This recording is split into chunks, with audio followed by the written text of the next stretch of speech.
And ultimately, it doesn't matter whether you're unhappy in a mansion or unhappy in a little room. It's the same inner state. Unhappiness is ultimately inseparable from deriving your sense of self from that limited story of me. Unhappiness is even a necessary ingredient for that sense of identity. That sense of me needs its unhappiness and its conflict and its problems, because it's through that it can define its boundary. Me and my problems, that which impinges upon me. Me and my enemies. It loves its enemies, the me. It needs its enemies. Enemies can be people or situations. And usually the enemy is the present moment. And there's a continuous state of contraction, of reactivity. So this is how people live. They make the present moment into their enemy. The only place where life is, the only place where all there ever is, this. They are against it.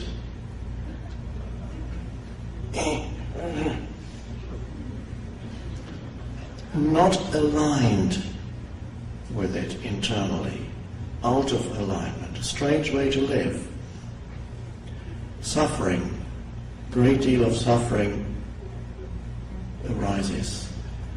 And so the mind-made me is a suffering entity ultimately. Occasionally it gets a few pleasures, but they never last that long. Occasionally it gets a high. You add a thought form to me. Just bought a BMW.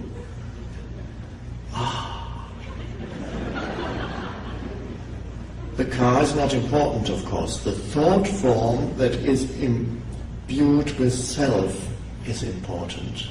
My car as a thought form is what makes that car so important. It's not the car at all. It's the fact that the thought of my car, that thought has self in it. So you have, and then you cling to that, you add that thought form to the collection of thought forms that make up who you think you are. And for a while it's satisfying. I have expanded because I have added this big thought form. There's self in the thought, me. And if you can add a big house or mansion in Beverly Hills, mine. And then you look at it and say, you feel, yes, you have grown. And then after a little while, the thought form doesn't quite fulfill its function anymore. It wears out. And it's just a car, and then you just sit there and you realize you cannot sit in more than one room at a time. So you have 25 rooms there, but you can't be in all of them at once. And you can only sit in one chair at a time.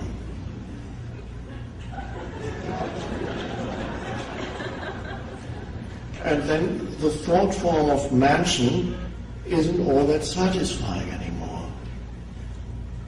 And if you have made it in the eyes of the world, you've reached a dangerous point now, because you can't think of anything else to add to me.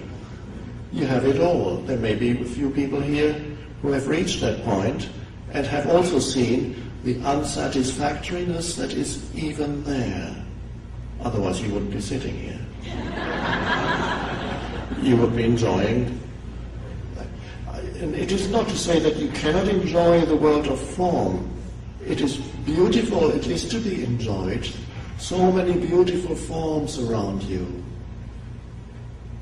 Forms become heavy when there is a self in them.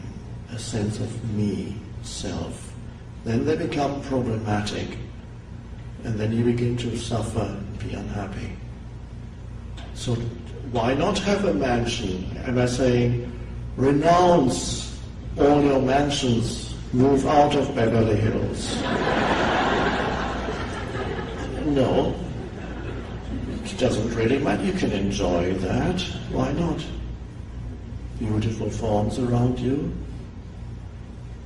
And if the mansion should collapse and leave you, you may suddenly find yourself sitting in a cabin somewhere else, still feeling the aliveness within you and the fullness of this moment, the incredible fullness that is concealed underneath the appearance that this moment takes. But you cannot get beyond the form that this moment takes as long as you are fighting internally with the form that this moment takes, which is the normal way to live. That keeps you trapped in form, your own form identity, fighting some form around you. But if you can allow whatever form this moment takes to be, because you have seen the insanity of living in any different way, and also because you have seen, and this is maybe a little shocking at first, when you see that since everything in this universe, as Buddhists know, as physicists know, everything in this universe is totally interconnected. What we perceive as separate things, bodies, events, situations, are not ultimately separate. There is a web. The entire cosmos is one web of interconnectedness. There are ultimately no separate events or separate things. Every little thing is connected with the totality in ways that we could not possibly understand. Even Einstein could understand even 1% of how everything, but he had great insight. Nobody can intellectually understand how, in what way an event is connected to the totality, but we can see that it is connected to the totality. And that means whatever is has come about by the totality. Whatever is cannot be otherwise. It doesn't mean that nothing is ever going to change, no, but the isness of this moment, the form that this moment takes is as it is, because the totality with which it is connected has brought it about. So if you judge it and react it, you separate something out of the oneness and say this is a separate event and this should not be. So when you see the inevitability of the form that this moment takes, wow. Even arriving here, just to take a relatively insignificant example, arriving here and finding not enough chairs. Why should that be happening to me? I got my ticket. Well, the entire universe has brought this about. Of course it has. Whatever form this moment takes, we cannot know how it is connected. It's only occasionally that in retrospect something happens to you that the mind says, this is a dreadful thing, it is a senseless thing that happened to me. If the universe seems to be a place of complete, where random things happen, just complete absurdity, like a theater of the absurd to some people. And only years later do you realize, if that thing that I called dreadful at the time had not happened to me, all this would not have happened. I would not have changed, I would not have realized this, I would not have gone beyond this limited sense of me that I was. Oh, and so occasionally you can get a glimpse of how a seemingly meaningless event does make sense within the totality, within the whole. But in most cases you cannot know through the intellect how this event is connected to the totality. All you can know is that it is connected to the totality. And so if you then allow it to be, because you see the futility of internally resisting the totality, then you become part. You were already, but you somehow had removed yourself in an illusory way from the totality. You become part again of that, and an enormous energy and intelligence can express itself through you when you drop the resistance to what is. The intelligence of the totality, of the cosmos, the one intelligence, can express itself through you then. And that is why all creative humans, no matter what their field of creativity is, in their field of creativity, they have the ability to step aside as the me and be in the state of surrendered, aware presence, the state of attention, the state of looking at a canvas, looking at a piece of paper, looking at whatever even the scientists using thought for a while and then arriving at an insoluble problem, and then looking. Thinking comes to an end for a moment and is replaced by what we could call pure attention or pure awareness. And in that moment, an intelligence that is greater than the accumulated intelligence of the mind operates. And in that moment the creative impulse comes, and the creative impulse always comes from beyond the little person, the little me. And the little person subsides when you allow this moment to be completely and give it your full attention. The two go together. You allow what is to be and you give what is your attention.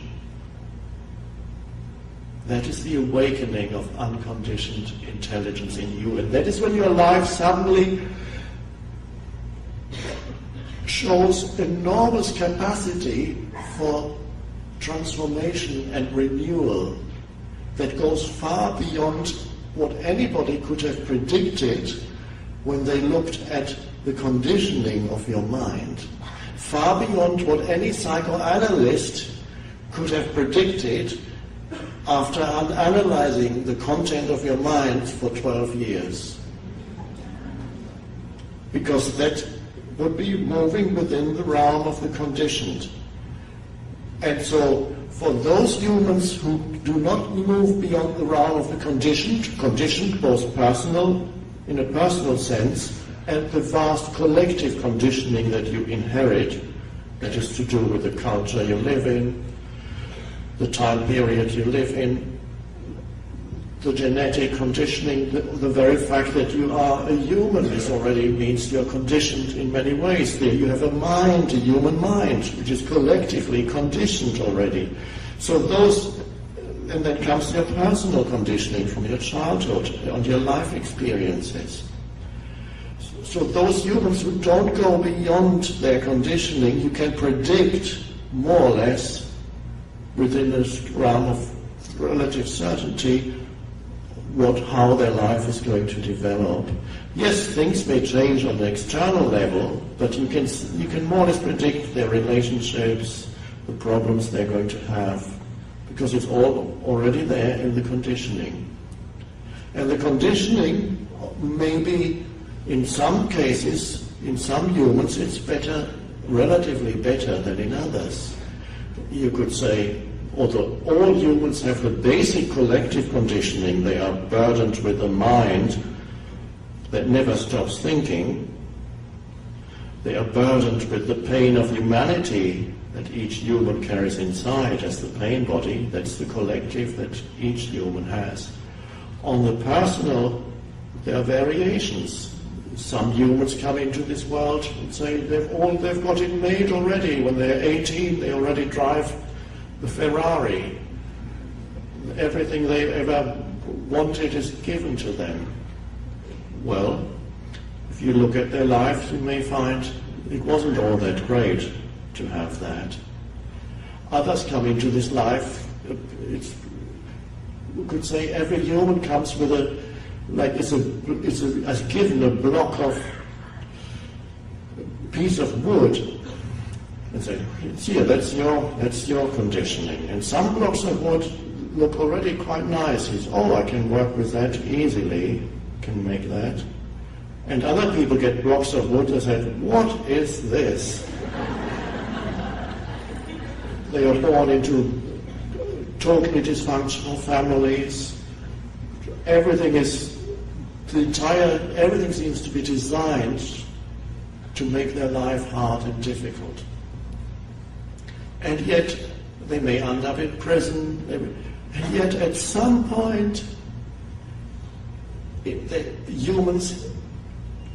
happens to some humans, and it's happening to more and more human beings on the planet now.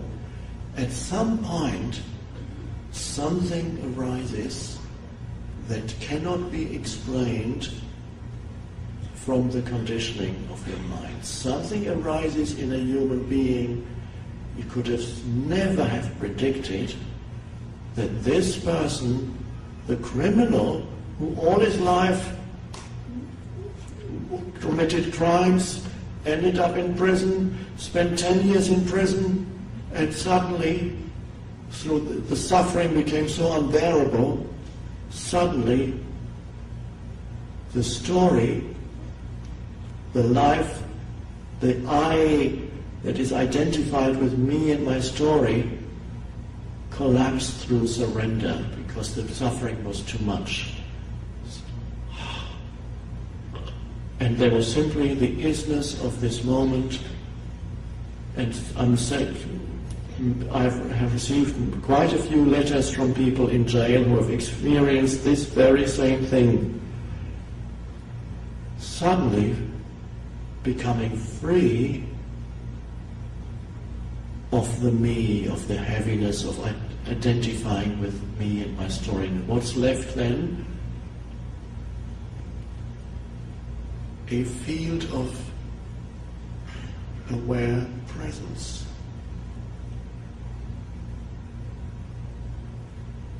Yes, they're still sitting in a prison cell, but they are no longer deriving their identity from the story that says, this is what they have done to me, or this is what life has come to, this is how life has treated me unfairly, this is what these bastards have done to me, they've put me in here, and I've been in here for 12 years, I'm going to be in another 20 years.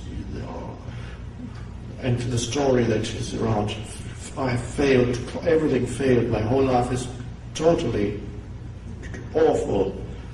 It's an unpleasant story. And some stories have to become very unpleasant before they collapse. Or not necessarily collapse, before you withdraw your identification from it. So it happens to some people that so many things go wrong that the story of me becomes more and more unhappy. One thing, and this is how traditionally people have had the spiritual realization of who they are beyond the story. It's only when the story collapsed or became so unpleasant and heavy that they could not bear it anymore. And suddenly something happened and something emerged from within that has nothing to do with the story. A deeper sense of I, which was always there, but it got mixed up with the story.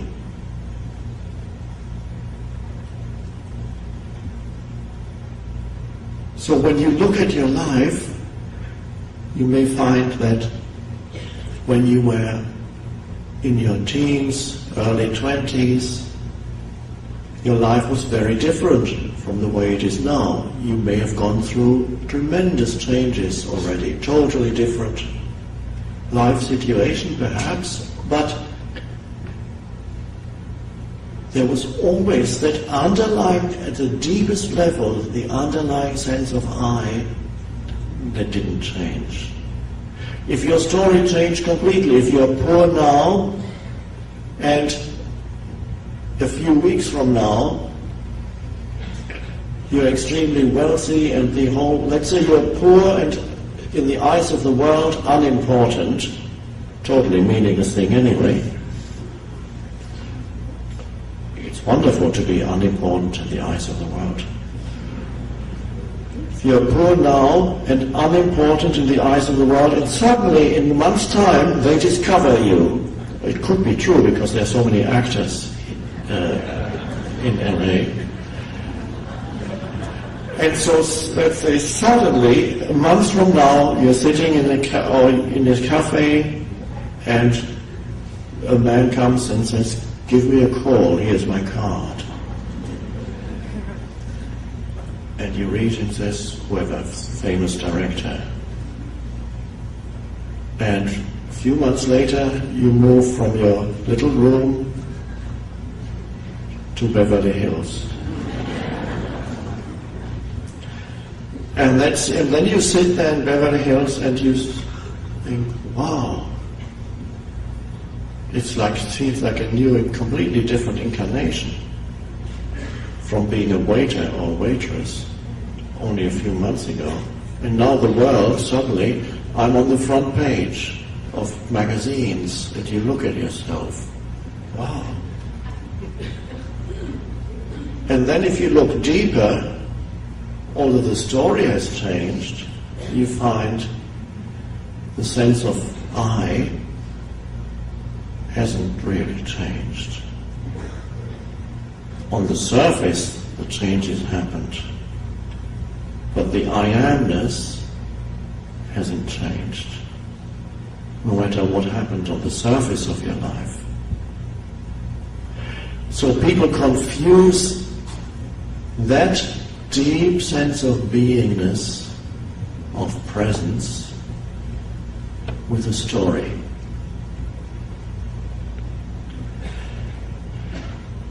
So if you can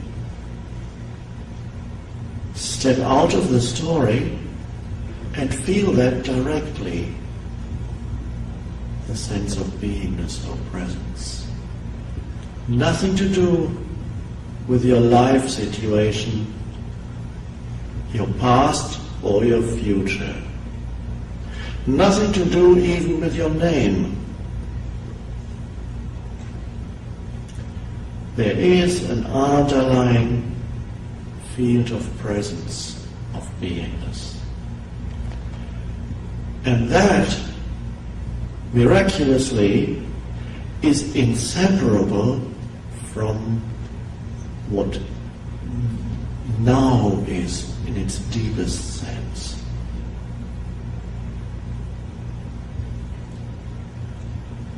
So what does that mean? It means consciousness.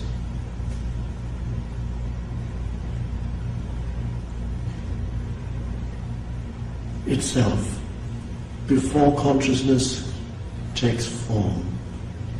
That is the deepest part of who you are. You are consciousness itself. You are not what you are listening to right now, not what you think right now, but how is it? What is it that makes the listening possible at this very moment? What is it? Conscious awareness, conscious, however you want to put it, there's a field. I sometimes call it the field of now. The field of now, and then things happen in it. They come and go. The form changes. If you could live life in such a way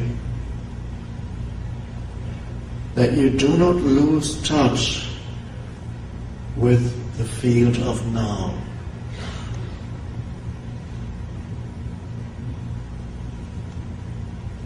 then whatever happens in the now will not overpower you, and you will realize there's a far greater power inside you than there could possibly be anywhere in the world of form. The world of form, which is the physical universe, looks sometimes so overwhelming. But it's nothing compared to who you are in your essence. The formless, one life, one consciousness out of which all forms come.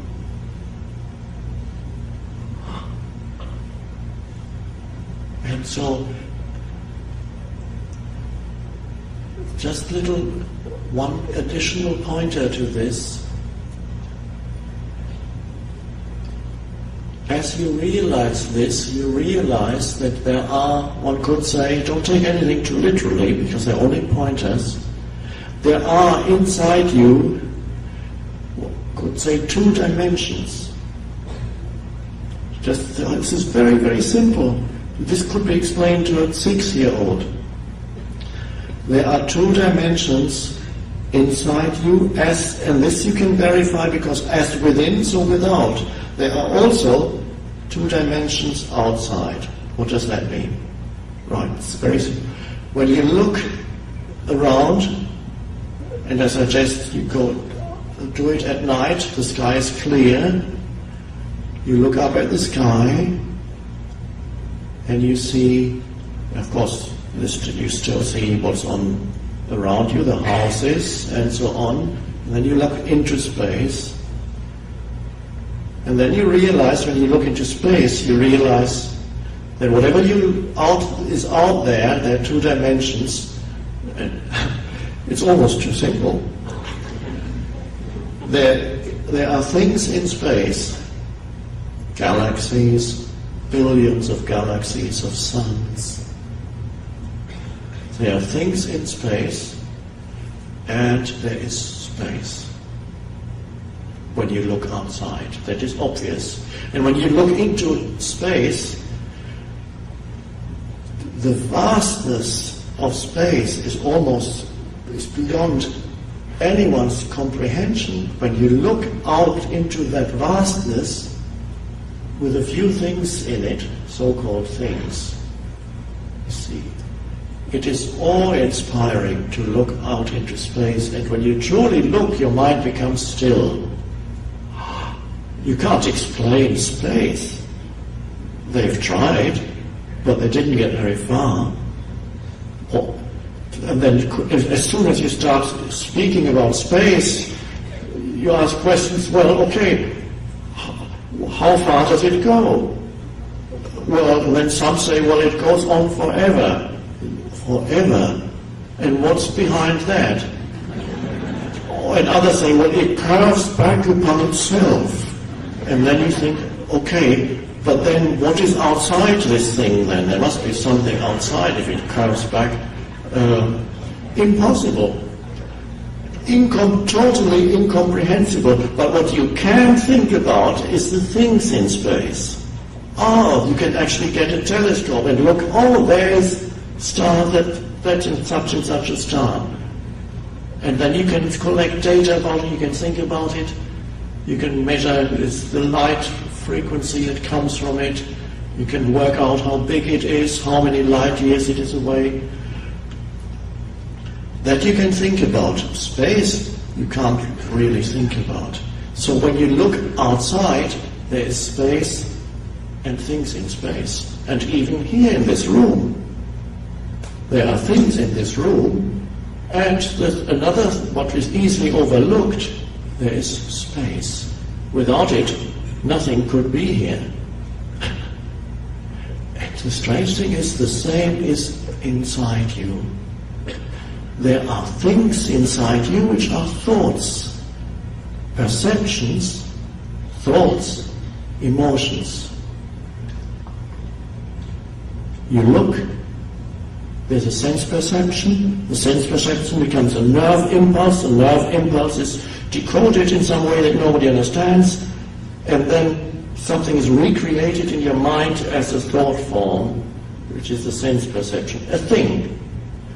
So whatever you see is a thing, is an inner thing. A thought that you think is also a thing. Anything that arises inside you is something. And for most people, that's all there is to their lives. All they know is the things inside them with which they are identified as me. What they don't know is just as outside there are things and there is the space in which the things appear, the same is inside you.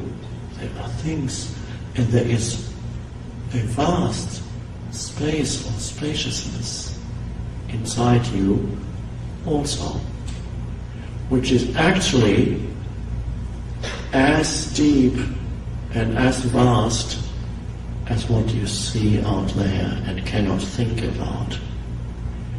And that space, we could also call it stillness, an inner field of stillness in which thoughts happen. Because a thought is a thing. When you allow the things in your life in this moment to be as they are, also allow the things inside you to be as they are, thoughts come, emotions come, you perceive whatever is in the field of awareness now. When you allow something spacious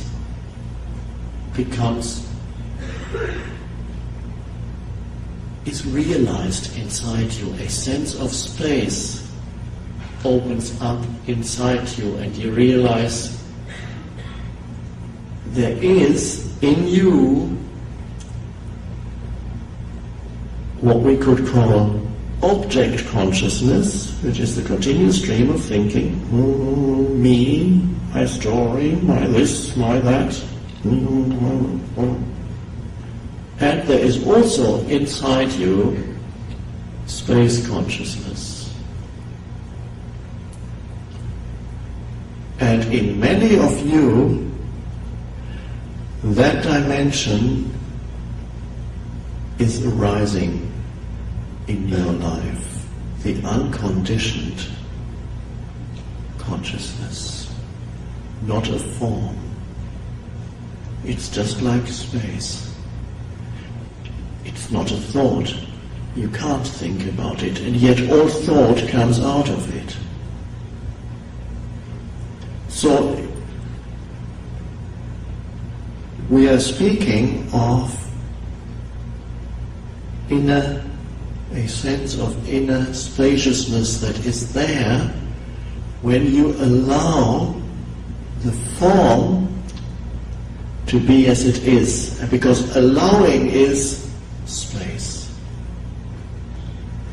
Without allowing in your life, everything is crammed full with objects, one after one damn thing after another.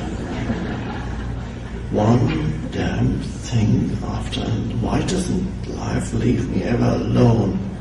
And one thought comes after another and another. And the same history of humanity, as many of you know, I've quoted it a few times. One damn thing after another was Winston Churchill's definition of history. And it's the same still. Switch on the TV. Oh, they're doing it again. Wasn't the 20th century enough, the horrors of that? Didn't they learn? No. One, and there's no end to it unless something shifts in here. So unless something shifts in here in a sufficiently large number of people on the planet, otherwise it can only get worse. And so this is why we are here. If this shift were not happening, why would so many people be here? Would so many people respond to the book, The Power of Now, and other forms in which the new consciousness comes in? By the new consciousness, I mean space, the unconditioned. It's not new, it's timeless, but we call it new because most humans, up till now, had no idea that it existed. So they were like people walking around destitute, not realizing that they have a bank account in Switzerland with $10 million in it. Please give me a dime. Didn't you know that you are... These analogies are always a little defective, because $1 million wouldn't save you at all. Wouldn't make any difference. So people not in touch with that dimension, not realizing that who they are in their essence is not anything, is not anything they had hitherto identified with as me, is not anything that happens in your life. People have been looking for themselves in things. This is how thoughts become invested with self. So they're looking for themselves in situations, as an enhanced sense of self, through adding a few more things. It doesn't have to be material things. Some never go beyond the level of needing to add more material things to finally feel that I am now fully myself. Others graduate, they move beyond material things and then try to add other things to themselves. Still the same pattern may operate. Become knowledgeable, add more of that in a search for me. Experiences, as many experiences as possible. I'm a collector of experiences. I'm looking for the next thing to experience. Where's food? Again, it's not food. The body doesn't want the food. It wants only what's needed. But the need for more gets translated into the physical realm. The body doesn't want unlimited sex. Occasionally it wants sex. It's part of the natural functioning of the body. But it's the obsession with sex or the obsession with food is the need for more, which is in the human mind, to add more. I feel so incomplete. Okay, let's have some more sex. Or let's go to the fridge. And so the need for more, which is deep-seated in the human mind, more, which is the need for future, the need for the next moment, can become translated into the need for another sandwich or piece of cake. And for a little while you feel, and then again comes the feeling of lack, not enough. Okay, where can I get more now? TV, another experience. You watch violence on the screen. Anything to avoid spaciousness. I will do anything to avoid spaciousness in my life. Okay, where's the next thing? And this is how people live. And we have an entire culture, an entire civilization,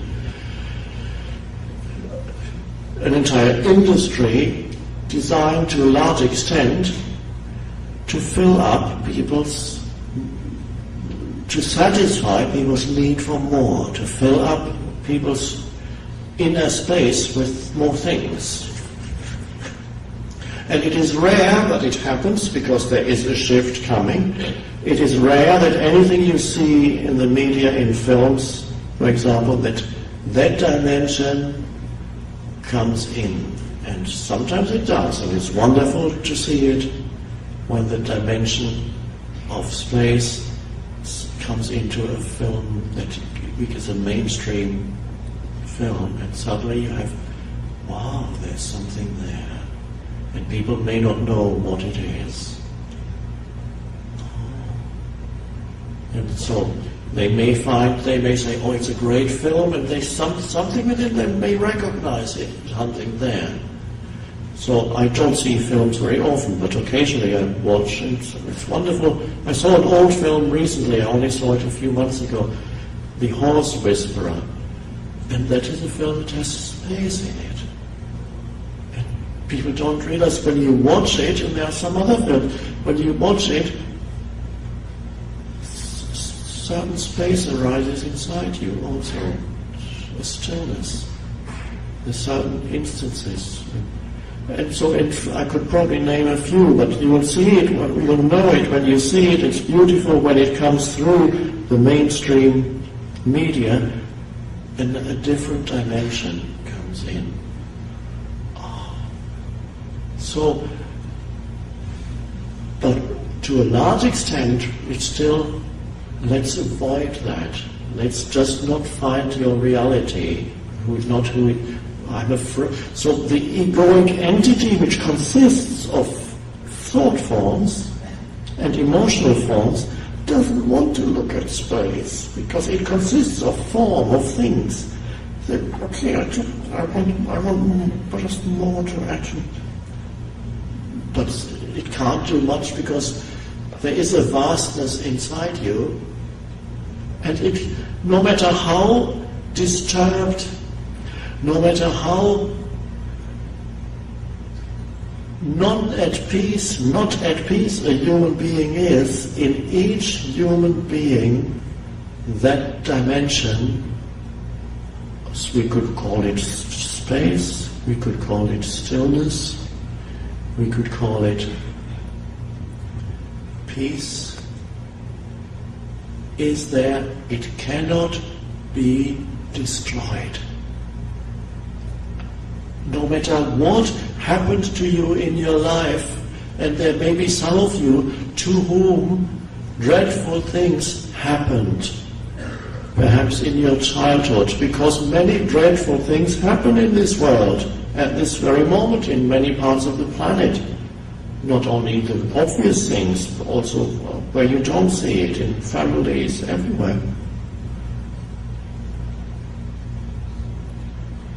No matter how dreadful things, whatever dreadful things happened to you in your life, that dimension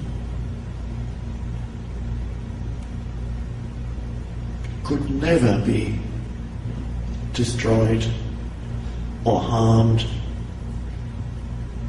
affected in any way. There's a temptation when something dreadful happened to you in your life to continue to identify with that image that something dreadful happened to you. It is good, of course, to acknowledge the pain you feel. It's very important to allow it to be. That's very important. Not to carry an identity around with you. So I am such and such. That is heavy. See, realize who you are beyond that.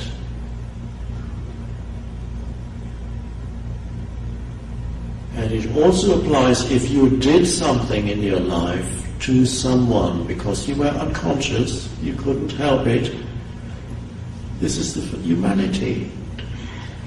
Don't carry with you the self-image of someone who did that. It was one of the expressions that human unconsciousness can take. And what is human unconsciousness? Unconsciousness is complete identification with a conditioned mind. That's all. And there is nothing ultimately personal in it. It is not who you are. It gets mixed up with the I, with the now.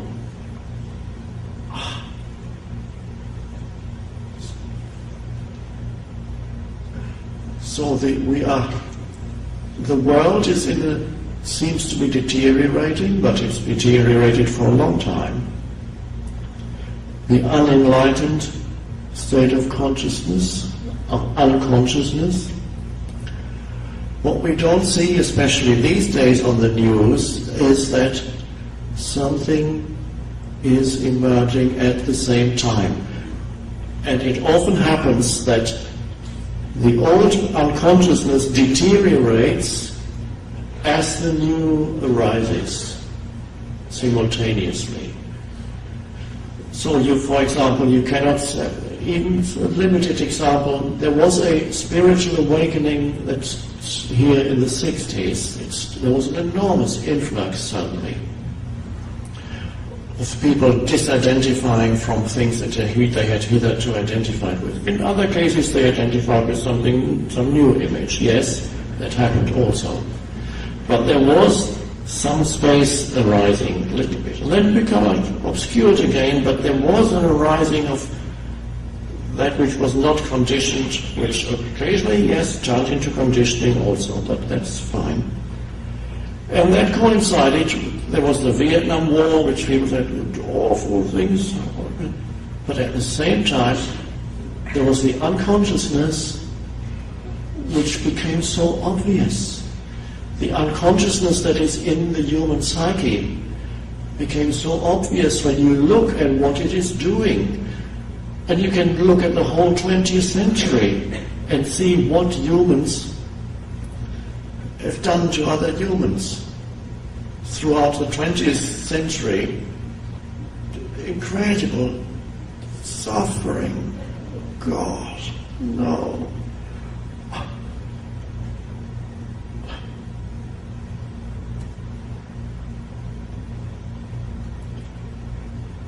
And don't fall into the temptation of believing that what you see on the TV screen is all there is. When you watch TV, I recommend that you don't watch all day long, especially these days. When you watch the news or anything else, don't underestimate the importance of your state of consciousness at that moment.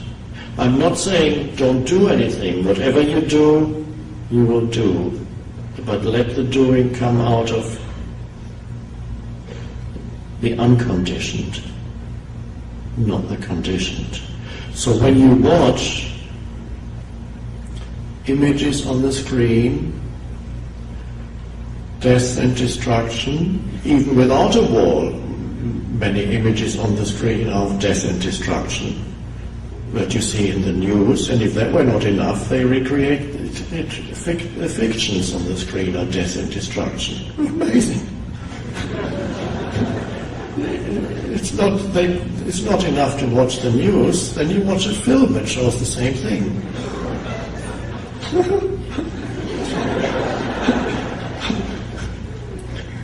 When you watch the news, don't underestimate your state of consciousness as you watch.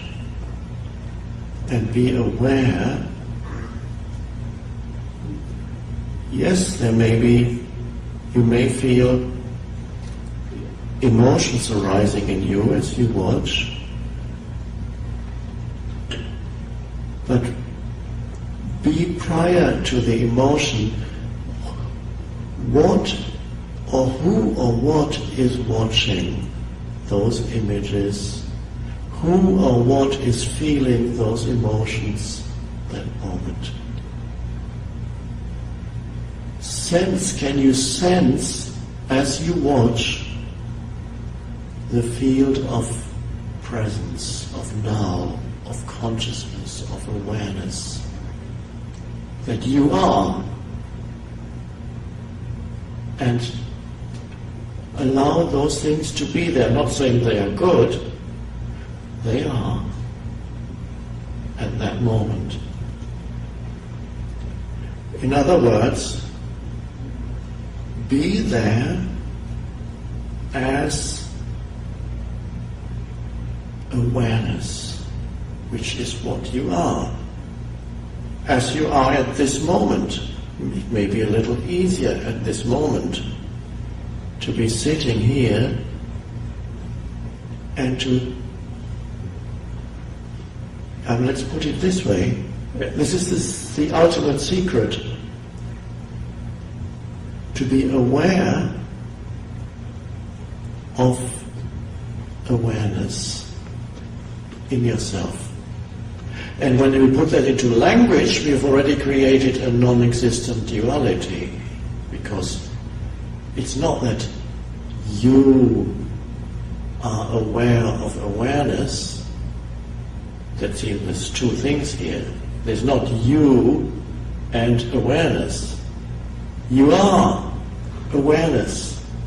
You are consciousness prior to form. Without that, this would not be. Even when you dream, you wake up and you say, oh, it was all unreal, it was only a dream. Well, the dream wasn't totally unreal, because without consciousness there would have been no dream. So the consciousness in which the dream happened was the one thing that was real in the dream, not the forms that were happening in it. Ultimately, they were like smoke, like clouds. And here, ultimately, the one thing that is real is your consciousness, the essence of who you are, which is one with the consciousness. To know yourself as consciousness or awareness. The way I put it just now is, as you sit here, yes, there are things in your field of perception. Yes, Seeing happens, hearing happens, an occasional thought comes. What am I going to have for dinner tonight? What's going to happen tomorrow? Because most thoughts are about future, or sometimes about past. Yes. Is that all there is? Haven't you overlooked something? Oh. Consciousness, stillness, space, inner space, within which it all happens. Oh. That is the deepest meaning of now, beyond the forms of now. Because the forms are not always what you might choose through the mind. But if you can be aware of awareness in your daily life, that is the unconditioned is then alive in you, so to speak. Words are all limited. And then you go into a situation and there is a power in you that is greater than anything that you have learned. It is also a space of no thought, and that's essential to realize, because otherwise you may be sitting here still after all this trying to figure out the essence of what we are talking about. And that is the one thing that you cannot figure out through the mind. The essence of this evening is not something that you could work out through the mind. So what is the essence? The possibility of being in a space of no thought. And many of you may not know this, the state of thoughtless awareness in which there's no loss of consciousness, very alert, deep knowing but not conceptual. That state in many of you is already arising. You may not even know it, because to the mind it is completely insignificant, because the mind is thought, and thoughts are forms, objects in consciousness, and objects in consciousness don't know about space consciousness, the consciousness itself. So you may find when you wake up in the morning, there may be, you open your eyes and there is simple, spacious awareness. For a few seconds. And then you may find when you lift a cup of coffee or tea, in that moment there's no thought, there is a simple awareness of the movement and just a field of awareness in which it happens. And there may be many instances, you may be sitting at a traffic light in your car and there's a moment of no thought. And then thought comes in again and say, oh, remember your problems. You must think about this now. You have great problems.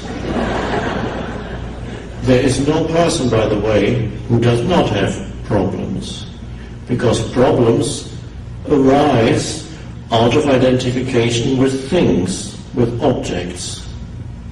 And objects are short-lived, they're not reliable, they let you down. Situations let you down, people let you down. Sooner or later, every object lets you down. Every situation lets you down. You could become famous. And then you're not happy. It let me down. I thought this was going to be it.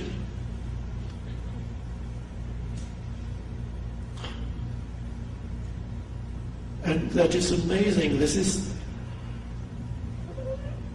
And then you may find yourself looking at a tree, and there's a space of no thought in which the perception happens, which is a stillness, a live stillness. And to the mind it's not significant. How does that help me solve my problems?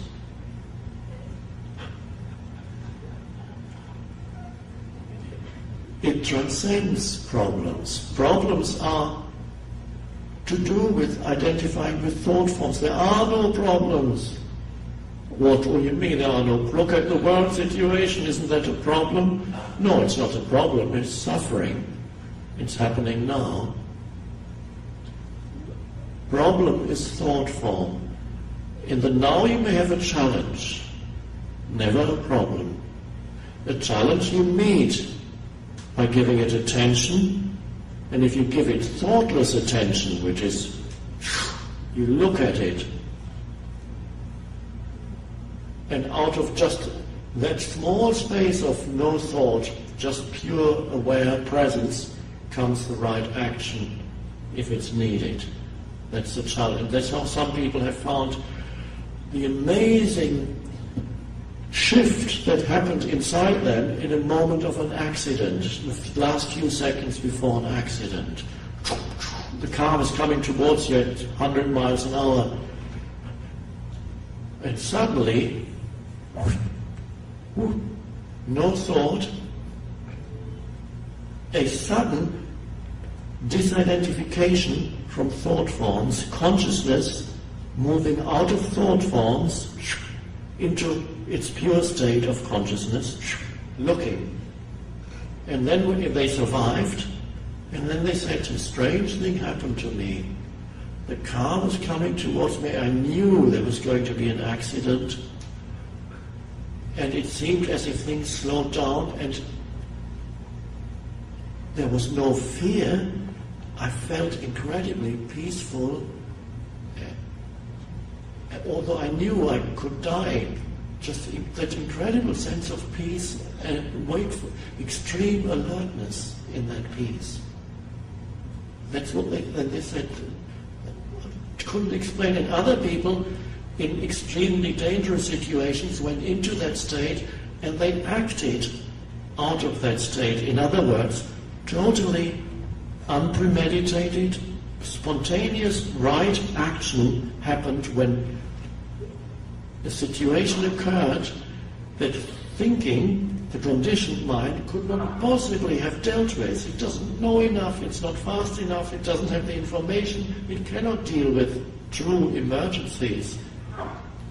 Thinking, so sometimes it happens that naturally thinking collapses, and something takes over that is far more powerful than thought. Not different from thought. Thought is an aspect of the vastness of consciousness, but this is when the unconditioned takes over, and it's always still, alert, present. And out of that, they act, or action happens. There's no doer in the doing. And then the situation is over, and then usually the old mind patterns come back. But sometimes something is left in that person, an opening is left in that person that faced death, for example, if it was death, faced death and looked death in the face, and suddenly the shift happens. So for some it becomes an opening that then becomes the transformation of consciousness. And the same in the moment of creation, in an artist and even a scientist, the creative impulse, the realization comes out of no thought, still aware, alert presence. And that is grace. This is when space comes into your life, grace comes into your life. And you are then supported by life. The struggle of me trying to make it goes away. It's like somebody who's learning to swim. When I first learned to swim, I remember the struggle of keeping myself above water. And then somebody said, try this. I don't know if you can do this. I learned in the Mediterranean, which has a lot of salt in it. He said, try this. Breathe in, and then you can just float. And I did. And the water carries me. It's not unfriendly. And when space comes into your life, the separation, which is insane, the egoic separation of me and the rest of the universe, or even worse, and this is how it usually is, me against the universe. That's how people live. That separation isn't there anymore. The more that space consciousness comes in, there is a oneness with me and the universe, not the separation of me and the universe. I am not separate from the totality, or could I be? I am an expression of the one, temporary expression in this form. Space and grace happen to be similar in the English language, and that's beautiful. Grace means something beyond the form that as which you appear temporarily. Here comes in something that's beyond that, a greater intelligence. And also the word that has been misused so much, love, true love, not the egoic love that says, I want you, don't you ever leave me.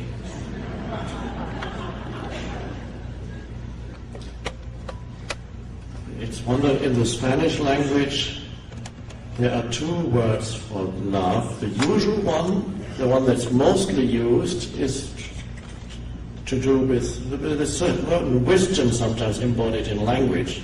Te quiero means I love you in its normal way, the egoic, which really translated means I want you. So in Spanish, I want you and I love you are the same. And then there is a deeper, which is very rarely used. They say it's poetic, which would be te amo, I love you, which is the love that is beyond ego, which is the love that can only be there when there is space. It is inseparable from space. So how does that operate? A human being comes into your life. It may be just a brief encounter or someone you've known for a long time. Here there's an encounter. What the Course in Miracles calls, whenever two human beings meet, it is a holy encounter. I would add, it is only potentially holy.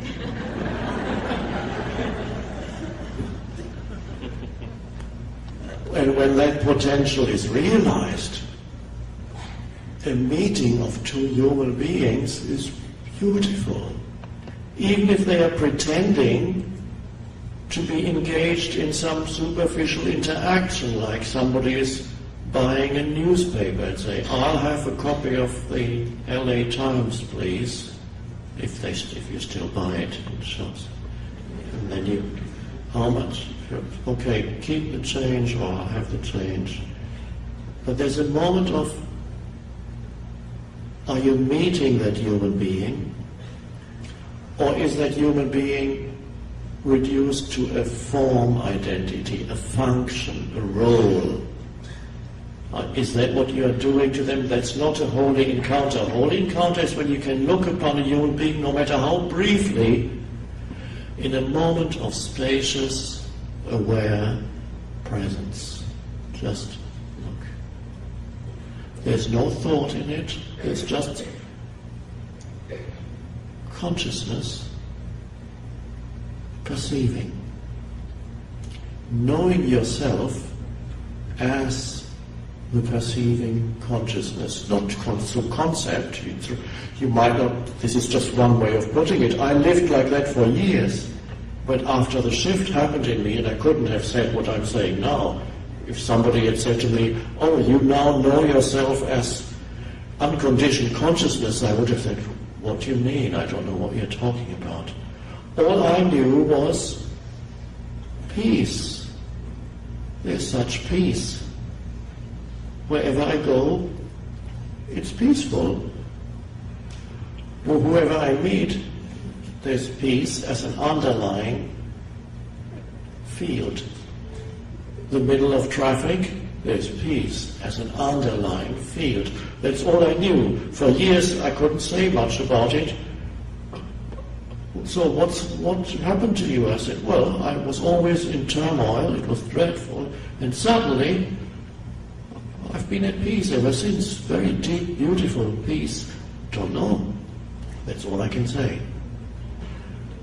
And then after years I talked to other masters, teachers, masters, and they said a few Zen people, and they said, one master said, Zen? What's that? No thought. That's how they talk sometimes. No thought.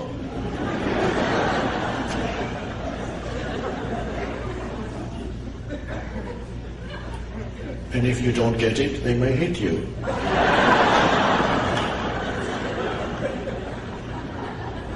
And he said that, and I said, oh my God, I realize now that for the past few years I haven't been thinking very much at all.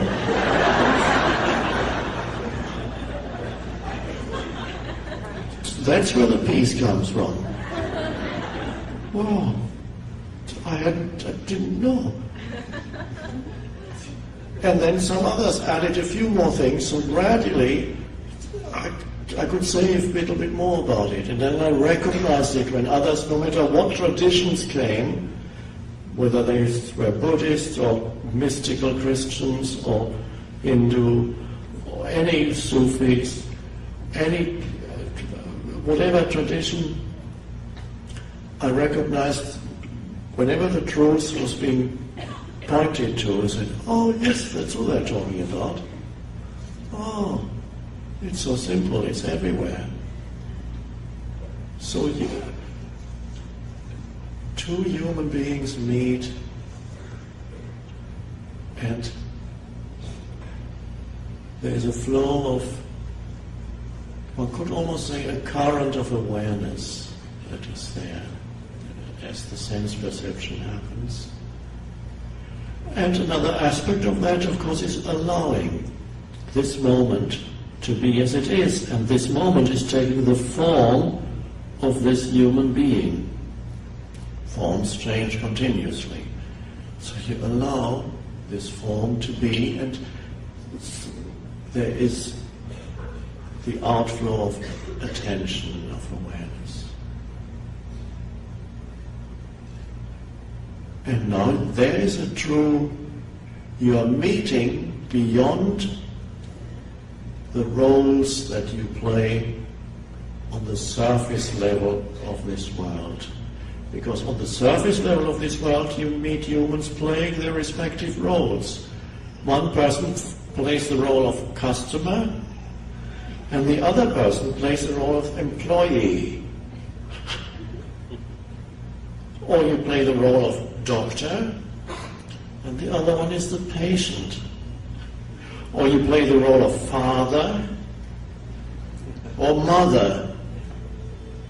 Dangerous roles if you completely identify with them. If you completely identify with father or mother, you will continue to play the role even when your children are 30 and 40. Does that sound familiar to some of you? Completely identified with being a mother. I know what's best for you. When they're 50, the mother's still... It's beautiful to play the role of father or mother, but to be identified exclusively with any role is a dreadful limitation and brings suffering. So I can be a mother but can also be there as space for the child to be, to give the child space, to be able to look at the child without some movement of thought that says, you should be doing this, now do that, why didn't you do that? To just look, to just give attention, to listen. Listening and looking, in that I'm using these conventional words, meaning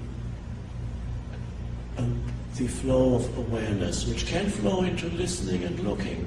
But it's not, the looking itself isn't important. The listening, the words themselves are not that important. The child may be talking about what happened at school, but there is space. And that's the greatest gift that frees you of the roles you play. Not that you don't play them anymore, but they become spacious. There's a lot of space around the roles, and then you become much more effective even in the function, even in the roles you play. You become a much better mother or father or employee or boss or doctor, no matter what the roles are, when you are not exclusively identified with the role. Imagine meeting a doctor who is just, and there are many these days who are just doctors because they are so identified with, their mind is crammed full with stuff. They've been conditioned like that since childhood. So they don't really, they're not there. You are a case history. Okay, take that 5 pills a day. This. They hardly look at you. They're so burdened, one patient after another. Okay. Next. And then there's a doctor who may be equally busy, but gives you attention for just a moment, and so goes beyond the role and is there as aware presence. And you feel suddenly, oh, it's so good. There's space here. And as another human gives you space, space arises within you too. And it feels good to be there. And then the doctor just makes 1 or 2 little remarks which were not premeditated, which came out of that space, that stillness in him or her, which help you greatly. He said something. And I know some doctors who work in that way. They are enormous blessing to all their patients. Not that they neglect their form identity. The form identity becomes incredibly enhanced through going beyond form. Oh. So you honor the world of form, but are not trapped in it, not consumed by it. Awful what it does to people when they don't know themselves as spacious awareness. How forms consume your life completely. My God. It keeps the space. Ah. And then, no matter where you go, there's always inspiration comes through that. Spontaneous action comes through that. Realizations. A sense of oneness with whatever you perceive, which is not there when whatever you perceive is labeled and interpreted and given some form identity. Not that you don't think anymore, thought still comes. You're no longer exclusively trapped in thought, so you can look at a tree and there's a moment of spacious awareness as you look, the perception happens. Stillness. You look in and through stillness. And then perhaps your child asks, Dad, Mom, what's this? What's that? That is the age when children start, that the human mind demands labels. And you must satisfy it. That's the evolutionary stage of the child. The human mind wants the labels. Dad, what's that? And the dad would normally, or the mum would normally say, it's an oak tree, or it's a tree. And already the dad or the mum didn't realize that a prison is already forming for the child. Because the next time the child looks at a tree, the looking will almost not be, because immediately it will recognize, it classifies it as, oh, a tree, a tree. But if the father or mother could say, when the child says, what's that? Says, look, touch. See that? These are, it moves in the wind. And encourages the child to give more attention before the label is given. And then you could say, we call it a tree. And then after you say it, encourage again to look. Look there. The movement of the leaves. These are leaves, but now look. Listen to the noise the leaves make, and then listen. Don't get lost, in other words, don't get lost in abstraction. Don't get lost in a totally conceptualized reality. It's a nightmare.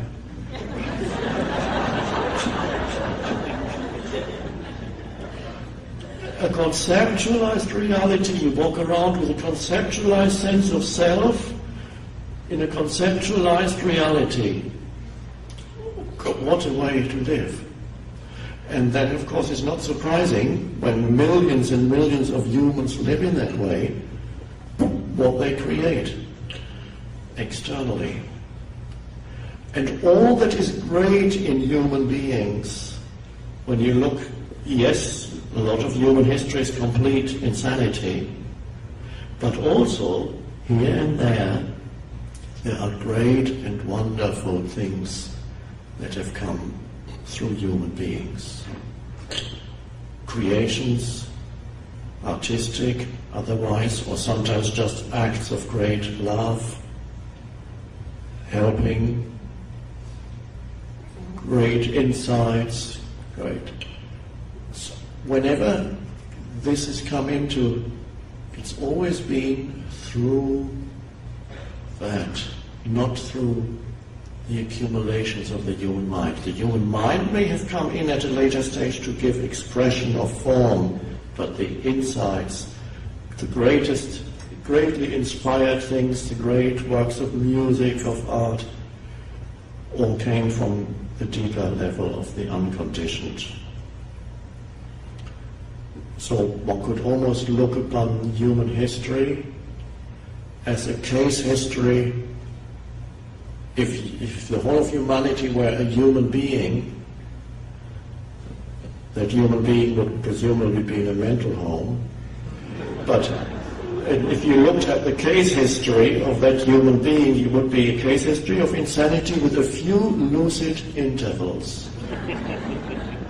Of beautiful lucid intervals here and there. And those are only pointers to what is possible. But lucid intervals are no longer enough now. Humans need to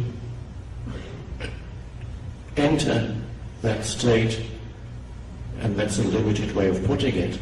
And it is happening, they are doing it, it is happening, the doing and the happening are one. Because sometimes people ask me, well, isn't it happening anyway? Yes, it is, but you still have to do it. Your doing is the happening. So what do you have to do? Nothing. Allow this moment to be as it is. Well, isn't it a doing? No, not really. Everything else is a doing. Just this. And naturally, the aware presence is already there. It doesn't need to be brought about. It is only obscured. That's all. So it is very true when you may have read some of the Buddhist masters, they sometimes say, you are already enlightened. And that's a strange thing to say, but it is true. It is not true if that becomes a thought form in your head, then it leads to more trouble. If you walk away and say, okay, I'm already enlightened.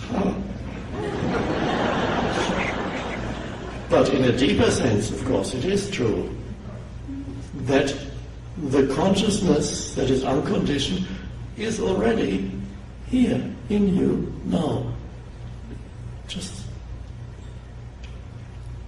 So the quickest way to it's so quick that it doesn't require time at all.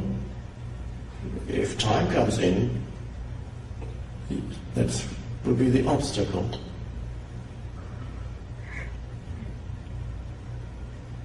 The surrendered state of consciousness that says yes to what is. That's all. And then there's space. The yes brings the space, or makes you realize the space that's already there. Have space in your life, or realize that what happens in your life, or what does not happen in your life, is not absolutely important. Relatively, yes, but not absolutely. Your state of health, your finances, your work situation, your relationships, your home situation, those are the usual levels that bring problems. Or those things are relatively important. It is good to honor all those. This is the level of form. But perfection is not to be found there. You get one right and the other one leaves you. This. Nothing that happens in your life is that important, and nothing can give you yourself or take away yourself. No gain in life can give you yourself, and nothing that you lose is really significant as far as who you are is concerned.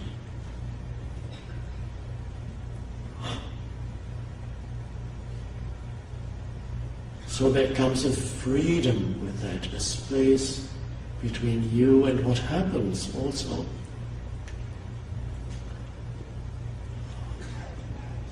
And here too a little paradox comes in. What happens tends to be more benign, more benevolent when there is space in your life.